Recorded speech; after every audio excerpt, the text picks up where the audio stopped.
Hiki ni kipindi maalum. Katibu mkuu wa CCM Balozi Dr. Emmanuel Nchimbi amesema ili kuwa na taifa lenye viongozi wazalendo, wawajibikaji na wenye nidhamu, ni lazima msingi ujengwe mashuleni kwa wanafunzi kupata malezi na mafunzo yatakayowajengea tabia na uwezo huo.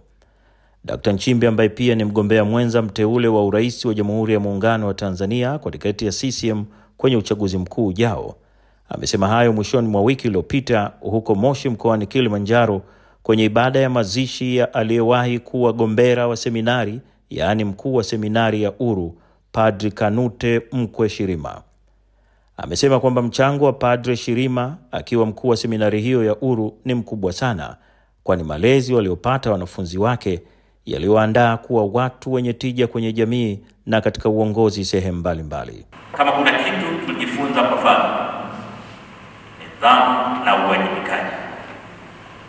Hamna mtu yote aliyesoma seminari kipindi chetu ambaye anaweza akasema hajanufaika na mafunzo kuhusu nidhamu na uwajibikaji. Na ndio maana shule yetu imetoa walimu wa vyuo vikuu, imetoa mabalozi, imetoa wanasiasa. Rafiki yangu alikuwa mjumbe hapo. Kila aina ya watu muhimu wametoka kwenye shule. Ni kwa sababu ya malezi ya baba yetu Kanute Shirima.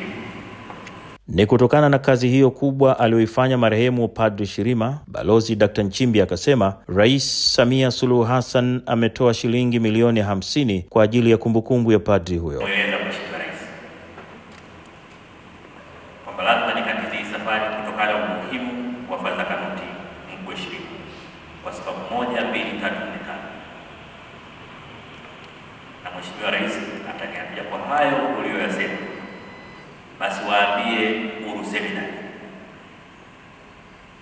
na wachangia milioni 50 ili kwa hiyo chochote wakitengeneze pale kwa kumbukumbu ya Padri Shirima kwenye eneo la Uru Seminari. Balozi Dr. Nchimbi ambaye pia ni miongoni mwa waliopita katika mikono ya hayati Padri Shirima shuleni hapo Uru Seminari, aliwapigia magoti kwa unyenyekevu mkubwa viongozi wa dini nchini kuendelea kuliombea taifa, viongozi wake na serikali pamoja na CCM na vyama vya upinzani. Mara baada ya ibada hiyo ya mazishi ya Padri Kanute Mkwe Shirima, Dr. Nchimbi alipata nafasi ya kukutana na wanafunzi waliosoma pamoja katika shule hiyo ya sekondari ya Uru Seminari. Na hapo kwa mara ya kwanza, mgombea mwenza huyo mteule wa urais kwa tiketi ya CCM alifunguka juu ya maisha yake toka alipojiunga na shule hiyo ya sekondari ya seminari ya Uru akiwa na umri wa miaka 14. Mimi nilikuja hapa kujiunga na seminari nikiwa na miaka 14.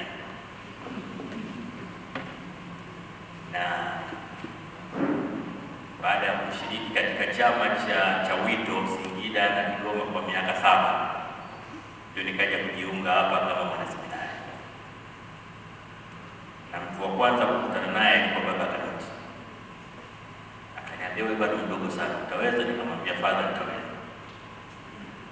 Akawaita watu wawili, marehemu Sirili Chami na Dr. Josephat Kweka. Kweka yuko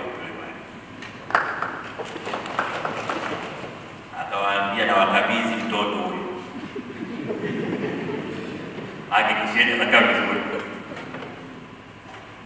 Sina hakika maana yeye na Kweka na Chami sasa ikawa muda wote wanakuja kunichungulia. Kwa mnaweza kujua wanapokuwa walikuwa viongozi huwezi kuhepa. Kwa kweli walinichukulia kwa malezi makubwa sana. Hicho kilikuwa ni kipindi maalum. Hadi wakati mwingine, mara nyingine, mimi ni Abubakar Liongo. Kwa heri kwa sasa.